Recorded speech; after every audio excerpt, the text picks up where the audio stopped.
దేవుని పరిశుద్ధ నామమునకు స్తోత్రం కలుగును గాక. ప్రభువునందు నాకు అత్యంత ప్రియమైన సహోదరుని సహోదరులారా, ప్రభువును రక్షకుడైన యేసుక్రీస్తు వారి దివ్యనామన మీ అందరికీ నా ప్రేమపూర్వకమైన శుభవందనాలు తెలియజేస్తున్నాను. మరియు ఈ ఉదయ కాలము తండ్రి అయిన దేవుని సన్నిధిలో దైవ వాక్కులు వినటానికి మిమ్మల్ని అందరినీ ప్రభు పేరిట ఆహ్వానిస్తున్నాను. ఈ రోజున దేవుని లేఖన భాగమును ధ్యానం చేద్దాం. అందుకుగాను మూలవాక్యముగా యోహాను సువార్త 5వ అధ్యాయం 6వ వచనాన్ని చదువుకుందాం. యేసు వాడు పడియుండుట చూచి వాడప్పటికి బహుకాలము నుండి ఆ స్థితిలో ఉన్నాడని ఎరిగి స్వస్థపడగోరుచున్నావా అని వాని అడగగా, ప్రియమైన దేవుని బిడ్డలారా, ఒకసారి యేసు ప్రభు వారు తన సువార్త యాత్రలో భాగముగా యెరూషలేములోని దేవుని ఆలయమును సందర్శించాడు. అది పండుగ దినములు. యెరూషలేము దేవాలయమునకు వచ్చినటువంటి యేసు ప్రభువారు దేవాలయము ప్రాంగణములో ఉన్నటువంటి బెతెస్దా కొన్నేరును సందర్శించాడు. బెతెస్దా కొన్నేరు అనేది ఒక ప్రత్యేకమైనటువంటి దేవుని యొక్క కృప, ఒక ప్రత్యేకమైనటువంటి భాగం. ఎలయనగా దేవాలయములో మనకు ఏమేమి లభిస్తాయి అనేది మనం ఒకసారి ప్రశ్న వేసుకుంటే, మొదటగా దేవుని ఆరాధించుటకు, దేవుని చెంతకు వెళ్ళుటకు అక్కడ మార్గము మనకి సూచించబడుతుంది. వాక్యము బోధన పద్ధతి ద్వారా లేదా దైవజనుల ఇచ్చే సలహాల మేర ఒక మనుషుడు దేవుని ఎలాగో ఆరాధించాలి లేదా ఒక మనుషుడు దేవునిని ఎలా ప్రార్థించాలి అన్న విషయాలు దేవాలయంలో మనకి నేర్పబడతాయి. దానితో పాటు దేవాలయంలోనికి మనం వెళ్ళినప్పుడు చాలా ప్రశాంతత, పీస్ఫుల్గా మన మైండ్ మారిపోతుంది. ఒక ప్రశాంతతను మనకు దేవాలయము అనుగ్రహిస్తుంది. వీటితో పాటు దేవుడు ఎంతో కృపగలిగిన వాడు గనక ఆ కృప చొప్పుననే మానవుల మీద తన ప్రేమను చూపించి, నా బిడ్డలైనటువంటి వారు ఒకవేళ వ్యాధిగ్రస్తులైతే, వాళ్ళకి ఎలాంటి వ్యాధులు వచ్చినా వాళ్ళను స్వస్థపరచాలన్న ఆలోచన విధానము తండ్రి అయిన దేవునిలో మనకి కనపడుతుంది. కనుకనే నిర్గమాకాండము 15వ అధ్యాయము 26వ వచనము చివరి భాగంలో ఈ మాట చెప్తున్నాడు. నిన్ను స్వస్థపరచు యెహోవాను నేనే అని, నిన్ను స్వస్థపరచు యెహోవాను నేనే అని సెలవిచ్చుచున్నాడు. తండ్రి అయిన దేవుడు తన దగ్గరకు వచ్చే బిడల విషయంలో చాలా జాగ్రత్తగా నడిపిస్తాడు. వాళ్ళని చాలా జాగ్రత్త వహిస్తాడు. వారిని తన యొక్క నడవడికలోనికి లేదా తన యొక్క ఆలోచన విధానములోనికి నడిపించటానికి ఆయన ఎంత పెద్దపీట వేశాడో, ఆ రీతిగానే మనుషులకు, తనను నమ్మిన బిడ్డలకు కలిగే అవసరతలు లేదా వారికి వచ్చినటువంటి బాధలను, వారు ఎదుర్కొంటున్న సమస్యలను కూడా పరిష్కరించడానికి అదే తరహాగా దేవుడు కదిలాడు. కనుకన నిర్గమాకాండములో ఇజ్రాయేల్ ప్రజలతో మాట్లాడుతూ, నిన్ను స్వస్థపరచు యెహోవాను నేనే. ప్రాముఖ్యంగా మనం ఏం చెప్తామంటే, యేసుక్రీస్తుని నమ్ముకుంటే నిత్యరాజ్యం వస్తుంది. పరలోకమును సంపాదించుకోవటమే. నిత్యరాజ్యములో ఉండాలంటే మనం ఇక్కడ దేవుని వాక్యానుసారంగా నడుచుకోవాలి అని మనము బోధిస్తాం, మనం మాట్లాడుకుంటాం. కానీ తండ్రి అయిన దేవుని యొక్క ఆంతర్యమును మనం చూడగలిగితే, ఆయన మన మీద చూపుతున్న ప్రేమను గనక మనము సూక్ష్మాతి సూక్ష్మముగా పరిశీలనగా లేఖనాల ఆధారంగా మనం చూడగలిగితే, ఆయన మానవుని మీద చూపుతున్న ప్రేమ అమోఘం. అది ఎలాంటిదంటే, ఒక మనిషి జీవితంలో ఒక పాపమే కేంద్రము కాదు. ఆ మనిషికి ఎన్నో కష్టాలుంటాయి, ఎన్నో బాధలుంటాయి, ఎన్నో సమస్యలుంటాయి, తన జీవితంలో ఎన్నో ఆశలుంటాయి. మరియు ఆ మనిషికి ఆయా కాలాలలో అనేక రకమైనటువంటి వ్యాధులు రావచ్చు, రోగాలు రావచ్చు, బలహీనతలు రావచ్చు, లేదా అవమానాలు రావచ్చు, నిందలు రావచ్చు.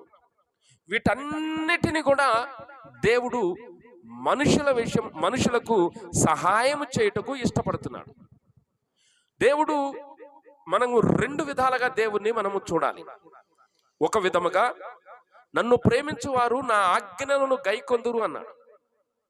అదేమంటే దేవుని చిత్తమునే చెయ్యాలి, దేవుని చిత్తములోనే ఉండాలి, దేవుని ఇష్టానుసారంగా మన జీవితాన్ని మార్చుకోవాలి అనేది ఒక కోణం అయితే, రెండవ కోణంలో దేవుడు మనుషుల విషయంలో కదిలే విధానం ఏంటంటే, మనిషినికి ఏ ఆపద వచ్చినా, ఏ సమయంలోనైనా వాళ్లకు నేను దగ్గరగా ఉండి వారి ఆపదలలో నేను వారికి ఆదుకోవాలి, వారి బాధలను వారి యొద్ద నుండి తీసేయాలి, వారికి వచ్చేటువంటి వ్యాధులు కానీ, రోగములు కానీ, రుగ్మతలు కానీ, బలహీనతలు కానీ, వీటన్నింటిలో కూడా నా సహాయం వారికి పుష్కలంగా అందాలి, చేరువలో ఉండాలని దేవుని యొక్క సంకల్పం, దేవుని యొక్క కృప.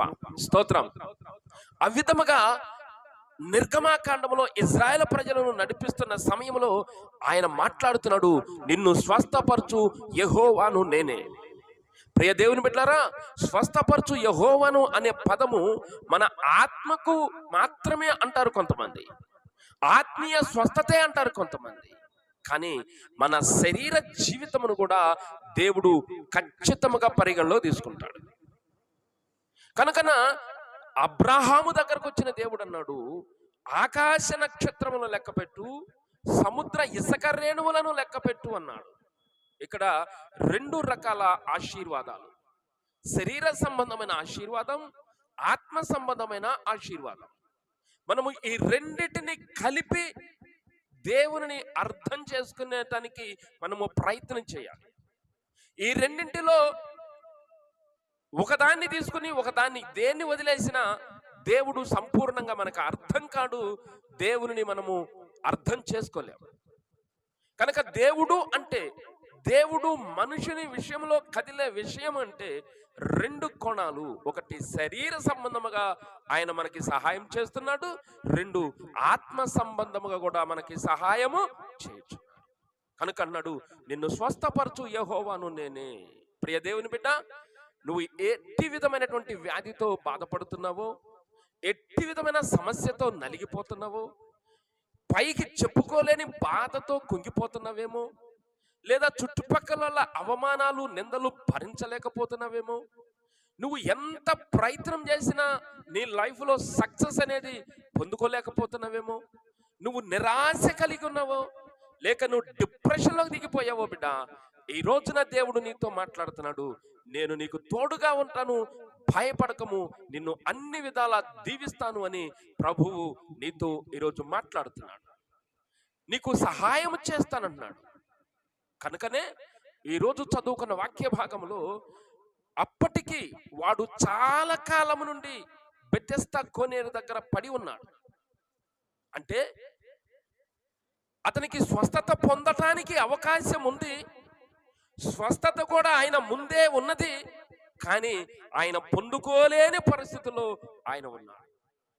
ఆయన నిస్సహాయ స్థితిలో ఉన్నాడు. ఏ ఒక్కరు కూడా ఆయనకు సహాయము చేయటానికి లేని పరిస్థితుల్లో ఉన్నాడు.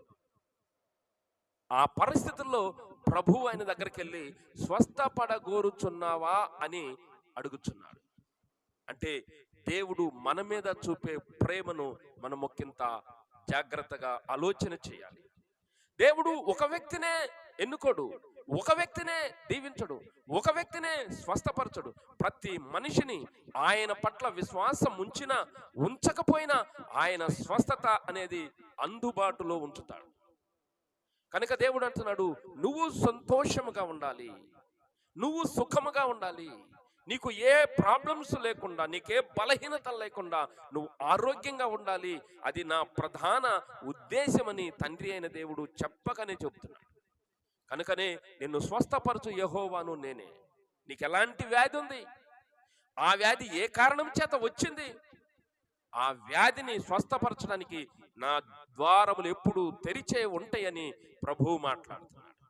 ప్రియ దేవుని బిడ్డలారా, యెరూషలేము దేవాలయములో అందుకే ప్రజలకు దగ్గరగా స్వస్థత ఉండాలని దేవుడు ఆశించి ఒక నూతనమైన పథకాన్ని అమలుపరిచాడు. ఒక క్రొత్త విధానాన్ని, ప్రపంచములో ఎక్కడా లేని విధానాన్ని యెరూషలేము దేవాలయంలో ప్రవేశపెట్టాడు తండ్రి అయిన దేవుడు. అదే బెతెస్దా కోనేరు. ఒక కోనేరు తవ్వించి ఆ కోనేరు చుట్టూ 5 మండపాలు కట్టించాడు. అది సొలొమోనుకు దేవుడు ఇచ్చిన ప్లాన్. ఆ మంటపాలలో ఎలాంటి వ్యాధిగ్రస్తుడైనా ఆ మంటపాలలో ఉండొచ్చు. ఆ కోనేటిలో ప్రతిరోజు తెల్లవారుజామున ఒక దేవుని దూత వచ్చి ఆ నీళ్లను కదిలిస్తుంది. నీళ్లను నీళ్లను కదిలిస్తుంది అంటే ఏదో మాట వరుసగా కాదు. దేవుని దూత నీళ్ళల్లోకి దిగినప్పుడు ఆ శబ్దం అక్కడ ఉన్న వారందరికీ వినపడుతుంది. ఆ నీళ్లు కదిలించే ఆ శబ్దం ప్రజలకు వినపడుతుంది. దేవదూత ఆ నీటిలో నుండి బయటికి వచ్చే విధానము కూడా ప్రజలకు అర్థమవుతుంది. ఇది ఒక స్పష్టమైన అవగాహన ప్రజలకు కల్పించాడు. కనుక దేవుని దూత ప్రతిరోజు ఆ కోనేటిలో దిగటము, ఆ నీళ్లను కదిలించటము, దేవుని దూత ఒడ్డుకు రావడం. అలా దేవుని దూత నీటిలో నుండి ఎప్పుడైతే బయటకు వస్తుందో, మొట్టమొదట ఏ వ్యక్తి అయితే నీళ్ళలో పడతాడో ఆ వ్యక్తి ఎలాంటి వ్యాధిగ్రస్తుడైనా ఆన్ ది స్పాట్ హీల్ అవుతాడు. స్తోత్రం. అప్పటికప్పుడే స్వస్థత వస్తుంది. అంటే దేవుడు మనలను లేదా మనుషులను ఎంత ప్రేమిస్తున్నాడో అనేది ఇక్కడ మనం అర్థం చేసుకోవాలి. చాలా మంది స్వస్థతలు లేవన్నారు. దేవుడు అది కాదు ప్రియులారా. దేవుని మనస్సును మనం ఎరగాలి. తన బిడ్డలైనటువంటి వారు ఎవరు ఏ బాధ పడకూడదని స్వస్థత అనేది ప్రాముఖ్యముగా మనుషులకు చెరువులో ఉంచాడు. అందుకు తార్కాణం బెతెస్దా కోనేరు. అలా ఉన్నప్పటికీ కూడా ఈరోజు మనం చదువుకున్న మూలవాక్యంలో ఉన్న వ్యక్తి పక్షవాయు రోగంతో బాధపడుతూ 38 సంవత్సరాలు బెతెస్దా కోనేరు దగ్గరే పడి ఉన్నాడు. అతనికి ఎలాంటి అవకాశం లేదు. అతనికి ఎలాంటి సహాయ సహకారాలు లేవు. ఏ కారణం చేతనైనను ఆయన ముందు ఉన్న స్వస్థతను ఆయన పొందుకోలేకపోతున్నాడు. ఇక్కడ మనకి దైవ ప్రేమ కనపడుతుంది. నేను నీకు స్వస్థతను నీ దగ్గరికి తీసుకుని వచ్చినా నువ్వు పొందుకోలేకపోతున్నావు. అదే మనుషులమైతే వాడిని ఎన్నో రకాలుగా దూషిస్తాం. నీకు దగ్గర పెట్టినా తినటం కుదరట్లేదు, నీ చేతికి అందించిన తినటం కుదరట్లేదు, నీకు దేవదూతను పంపించి కోనేరులో నీళ్లు కదిలించి స్వస్థత పొందుకో అంటే నీ వల్ల కావటం లేదని మనుషులమైన మనము దూషిస్తాం. కానీ దేవుని ప్రేమ అలాంటి పరిస్థితుల్లో ఉన్న వ్యక్తికి కూడా నా స్వస్థత వెళ్ళాలి. అంత అవకాశం ఇచ్చినా ఆ అవకాశాన్ని సద్వినియోగం చేసుకోలేని పరిస్థితుల్లో ఏ వ్యక్తి ఉన్నా ఆ వ్యక్తి దగ్గర కూడా నా స్వస్థత వెళ్ళాలి అని యేసయ్య ఆలోచన చేసి స్వస్థతను మరింత తేలికగా ప్రజల దగ్గరకు తీసుకొస్తున్నాడు. స్తోత్రం. ఇది దైవ ప్రేమ. ప్రియ దేవుని బిడ్డ, మనము చాలా సాక్ష్యాలు ఉంటాం. హాస్పిటల్లో ఉన్నప్పుడు కన్నీటితో మనము ప్రార్థన చేసినప్పుడు మన కుటుంబీకుల్ని స్వస్థపరిచిన సాక్ష్యాలు మన వ్యక్తిగత జీవితంలో ఎన్నో ఉంటాయి. దైవజనులు ప్రార్థన చేసినప్పుడు స్వస్థతలు వచ్చిన అనుభూతులు మనకు ఉంటాయి. దేవుని వాక్యము చదువుతుండగా స్వస్థత వచ్చిన అనుభూతి ఎంతో మందికి ఉంది. మనం ఇంకా చూస్తే పేతురు నీడబడితే స్వస్థతలు వచ్చినాయి. పౌలు గారి చేతి రుమాలు ప్రార్థన చేసిస్తే ఆ రుమాలు ఎలాంటి వ్యాధిగ్రస్తుల మీద పెట్టినా ఆ వ్యాధి అప్పటికప్పుడు తగ్గిపోయినాయి. అంటే దేవుని యొక్క ఉద్దేశం చూడండి. మానవులకు వ్యాధులు అనేవి ఆ మనుషులను బాధ పెట్టకూడదు. వ్యాధులు అనేవి మనుషులను బాధ పెట్టకూడదు. కనుక నేను స్వస్థతను మనుషుల దగ్గరకు చేరువకు తీసుకొస్తానని ప్రభువు మాట్లాడుతున్నాడు. ఆ వ్యాధిగ్రస్తుడి దగ్గరకు వచ్చి వాడు అప్పటికి బహుకాలము నుండి అక్కడ ఉన్నాడని చూసి నువ్వు స్వస్థపడగోరుచున్నావా అని అడిగాడు. అప్పుడు ఆయన అంటున్నాడు, నాకు సహాయం చేయవారు ఎవరు లేరు. యేసయ్య అంటున్నాడు, నీవిప్పుడు కోనేటిలో దిగాల్సిన అవసరం లేదు. కోనేటిలో స్వస్థత కోసం మళ్ళీ రేపుడు దాకా ఎదురు చూడాల్సిన అవసరం లేదు. ఇప్పుడే నీ పరుపెత్తుకుని నడువు అన్నాడు. స్తోత్రం. ఎంత గొప్ప ప్రేమండి, ఎంత గొప్ప కరుణండి యేసయ్యది. స్వస్థత నీకు దగ్గరికి తీసుకొస్తున్నా అది ఉండే కొంచెం తక్కువ, అంటే తేలికగా చేసుకుంటూ మొదట స్వస్థతనిచ్చినప్పుడు అది కష్టతరంగా ఉన్నా ఆ స్వస్థతను మనుషులకు చేరువ చేయటానికి దాన్ని ఇంకా సులువు చేస్తూ నేను తీసుకొస్తున్నా. ఆ ఆ క్రమంలోనే బెతెస్దా కోనేరును తవ్వించా. ఈ బెతెస్దా కోనేరు దగ్గర కూడా నువ్వు స్వస్థత పొందుకోలేకపోయావు కనుక ఇంకా నా ప్రేమను నా ప్రేమను అత్యంత ఎక్కువగా చేసి నేనే స్వయముగా నీ దగ్గరకు వచ్చి ఒక మాటతో నిన్ను స్వస్థపరుస్తున్నాను. స్తోత్రం. ఆయన వాక్కును పంపి స్వస్థపరుస్తాడు బిడ్డ. వాక్కు ద్వారా స్వస్థతనిచ్చే కరుణామయుడు ఆయన. కనుక స్వస్థపడగోరుచున్నావని అడిగి ఆయనను స్వస్థపరిచిన విధానము మనకి యోహాను సువార్తలో మనకు కనపడుతుంది. నా ప్రియ దేవుని బిడ్డ, స్వస్థత అనే విషయము చాలా ప్రాముఖ్యమైన విషయం. ఒక మనిషికి వ్యాధి రావటానికి అనేకమైన కారణాలు ఉన్నాయి. ఒకటి, ఆ మనుషుడు చేసిన పాపాలను బట్టి వ్యాధి వస్తుంది. చూద్దామా? మార్కు సువార్త 2వ అధ్యాయం 5వ వచనం. యేసు వారి విశ్వాసమును చూచి కుమారుడా నీ పాపములు క్షమించబడి ఉన్నవని పక్షవాయువు గలవానితో చెప్పాను. ఇక్కడ చూడండి, యేసయ్య ఒక ఇంటిలో ఉన్నాడు. ఒక 4 వ్యక్తులు ఒక మంచం మీద ఒక వ్యక్తిని పరుండబెట్టుకుని ఆ మంచంతో సహా యేసయ్య దగ్గర తీసుకొచ్చారు. కానీ ఆ ఇల్లంతా ప్రజలతో నిండి ఉండుట చేత యేసయ్య దగ్గరికి వెళ్ళటానికి చాలా కష్టమైపోయింది. వాళ్ళు ఎక్కడ కూడా విశ్వాసంలో సన్నగిలిక యేసు ప్రభువారు ఉన్న ఇంటి పైకప్పు ఊడదీసి ఆ మంచమునకు ఆ వ్యక్తిని కట్టేసి యేసు ప్రభువారి ముందుగా ఆ మంచమును తాళ్లతో క్రిందకు దించారు. యేసయ్య మొట్టమొదట చూసింది ఆ వ్యక్తుల యొక్క విశ్వాసాన్ని చూసి అప్పుడు ఆ పక్షవాయు కలిగిన ఆయనతో అంటున్నాడు, కుమారుడా నీ పాపములు క్షమించబడినవి. అక్కడ కొంతమంది సద్దుకయ్యలు శాస్త్రులు ఉండి కొంచెం వాగ్వాదం పెట్టుకున్నారు యేసయ్యతో. పాపాలు క్షమించడానికి నువ్వెవడు అన్నాడు. అప్పుడు యేసు అన్నాడు, ఒక మనిషితో నువ్వు పాపాలు క్షమించబడినవి అని చెప్పుట తేలిక, లేదా నీ పరుపెత్తుకుని నడవమని చెప్పుట తేలిక. ప్రతిదీ విమర్శతో చూడకూడదండి. ప్రతిదీ నాకే తెలుసన్న ఫీలింగ్తో మాట్లాడకూడదు. దేవుని ప్రేమను అర్థం చేసుకోవాలి. దేవుని ప్రేమను స్టడీ చేసే కొలది ఇంకా అది చాలా లోతుగా ఉంటుంది. ఆ వ్యక్తి పక్షవాతంతో బాధపడుతున్నాడు. మరి మామూలుగా మనుష్య రీతిగా మనం మాట్లాడుకుంటే పక్షవాయు కలిగిన వానికి వైద్యం అందించాలి. అది అనేక రకాల మందులు ఉన్నవి, వాటిని ఉపయోగించాలి. అది మానవ జ్ఞానం. మనము వాడాల్సిన మందులన్నీ వాడాం, పెద్ద పెద్ద డాక్టర్లకు చూపించాం, కానీ తగ్గలేదు.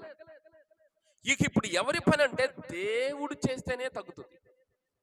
మనిషిని జ్ఞానము దాటిపోయింది. అది మనిషి జ్ఞానమునకు అందదు అది.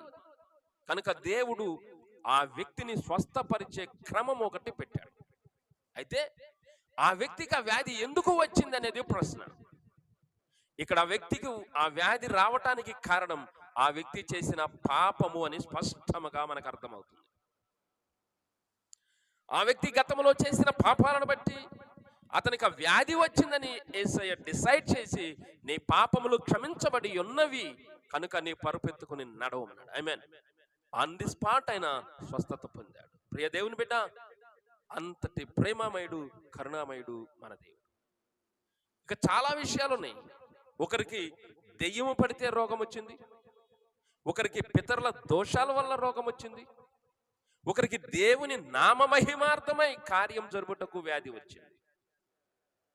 ఒకడు పుట్టుగుడ్డివాడుంటే యేసు ప్రభువారు శిష్యులు దారిన వెళుతుంటే శిష్యులు అడిగారు, ప్రభువా వీడు గుడ్డివాడిగా పుట్టడానికి కారణమేంటి? వీడు చేసిన పాపమా, వీడు పితరులు చేసిన పాపమా అని అడిగారు.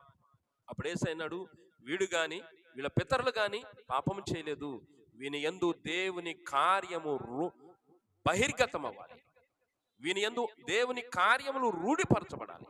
అందుకే వీడు గుడ్డివాడిగా పుట్టాడు. మనము మత్తయి సువార్త నుండి యోహాను లేదా అపోస్తల కార్యముల వరకు మనము ఈ స్వస్థత అనే టాపిక్ మీద మనం చూస్తే అనేక విధాలుగా మనుషులకు వ్యాధులు వస్తాయని స్పష్టంగా ఉంది. ఒకటి దెయ్యములు పట్టడం వల్ల వస్తుంది, 2 పాపము చేయటం వల్ల వస్తుంది, 3 పితరుల శాపాల వల్ల వస్తుంది, 3 మామూలు అనారోగ్యం వల్ల వస్తుంది. ఇన్ని రకాల కారణాలు ఉన్నాయి. ఒక మూర్ఛిల్లు వ్యాధితో బాధపడుతున్న ఒక పిల్లవాడిని వాళ్ళ తండ్రి ఒకసారి యేసయ్య దగ్గరికి తీసుకొచ్చాడు. ఆ తండ్రే చెప్తున్నాడు, వీడు చిన్నప్పటి నుండి బాధపడుతున్నాడయ్యా. ఆ బాధకు కారణం ఏంటంటే వీడికి ఒక దెయ్యం పట్టింది. ఆ దెయ్యము వీడిని పట్టినప్పుడల్లా వీడు అగ్నిలోను నీళ్లలోను తరచుగా పడుతూ ఉంటాడు. ఇతన్ని స్వస్థపరచమని ఆ తండ్రి యేసయ్యని అడిగాడు. అప్పుడు యేసయ్య వచ్చాడు, మోగా చెవిటి దెయ్యమా ఈ బిడ్డను వదిలిపెట్టి వెళ్ళిపోమని ఆజ్ఞాపించాడు. ఎప్పుడైతే యేసయ్య దెయ్యమును గద్దించాడో ఆ పిల్లవానిలో ఉన్న ఆత్మ వానిని విలవిలలాడించి వదిలిపెట్టి వెళ్ళిపోయింది. కాబట్టి ఆలోచన చేయి దేవుని బిడ్డ, వ్యాధి వచ్చింది అంటే మనం ఈరోజు బ్లడ్ టెస్ట్ చేస్తున్నాం, ఫలానా కారణమని వైద్యులు తేలుస్తున్నారు. దానికంటే ముందుగా యేసయ్య ఆత్మనేత్రముతో చూసి ఈ వ్యాధి వ్యక్తికి ఎందుకు వచ్చిందో చెప్పగలుగుతున్నాడు. కనుక యేసయ్యలో స్వస్థత ఉంది, ఆయన స్వస్థపరచగలడు. ఆయన స్వస్థపరచలేని వ్యాధి అంటూ లేదు. నువ్వు విశ్వసిస్తే, నువ్వు ఆశిస్తే, నువ్వు దేవుని ప్రార్థిస్తే, దేవుని సహాయమును కోరితే తప్పక దేవుడు నీకు సహాయం చేస్తాడు. నువ్వు ఎలాంటి వ్యాధితో బాధపడుతున్నావు, నువ్వు ఎలాంటి సమస్యలతో ఉన్నావు, నువ్వు ఎలాంటి నొప్పులతో బాధపడుతున్నావు, ఈరోజు ఈ వాక్యమైన నువ్వు దేవుని వైపు తిరిగి దేవుని అర్థించినడలా, ప్రార్థించినడలా ఆయన దయగలిగిన హస్తం నీ మీదకి ఇప్పుడే చాపి ఆయన నిన్ను స్వస్థపరుస్తాడు. దేవుడు తన పరిశుద్ధ మాటలు దీవించును గాక. కళ్ళు ముద్దాం, ప్రార్థన చేద్దాం. ప్రియులారా, మీకు ఎలాంటి బలహీనతలున్నా యేసుని నమ్మండి, యేసయ్యను శరణు వేడండి. నేను ప్రార్థన చేస్తుండగా నాతో పాటు ఏకీభవించి ప్రార్థనలో ఏకీభవించండి. ప్రభు మిమ్మల్ని స్వస్థపరిచి దీవించును గాక. మహాకృప కలిగిన తండ్రి, దయగలిగిన ప్రభువా, ఈరోజు మీరు ఇచ్చిన ఈ అమూల్యమైన సమయము కొరకై వందనాలు. ఈ లేఖన భాగాల్లోని వివరణను మాకు అందించినందుకై స్తోత్రాలు. అయినా మా ప్రియులు, మీ బిడ్డలు ఎంతో మంది ఆశించుచున్నారు. వారికి ఉన్న బలహీనతల్లో, వారికి ఉన్న వ్యాధులలో, వారికి ఉన్న రోగములలో, వారు చిక్కుకున్న చీకటి సమస్యల్లో నుండి విడుదల పొందాలని ఆశపడుతున్నారు. ప్రభువా, ఆ బిడ్డలను మీరు కనికరించండి. ఆ బిడ్డల మీద మీరు జాలి చూపించండి. మీ దయగలిగిన హస్తము ఆ బిడ్డల మీదకి ఇప్పుడే చాపండి ప్రభు. ఎవరెవరు నిజముగా విశ్వసించి ప్రార్థనలో ఏకీభవిస్తున్నారు వారి మీద మీ హస్తమును చాపి, వారి మీద మీ రక్తమును ప్రోక్షించి వారిని ఇప్పుడే స్వస్థ చిత్తులను చేయండి. వారిని ఏలుబడి చేస్తున్న దురాత్మలు ఏమున్నా యేసు నామమున గద్దిస్తున్నాను. ఆ దురాత్మల బిడ్డలను వదిలిపెట్టి పావులుగా ఇప్పుడే సంపూర్ణమైన విడుదల బిడ్డలకు అనుగ్రహించండి. యేసు నామమున అడుగుచున్నాము తండ్రి, ఆమేన్. ప్రియులారా, వందనాలు. దేవుడు మనల్ని దీవించును గాక.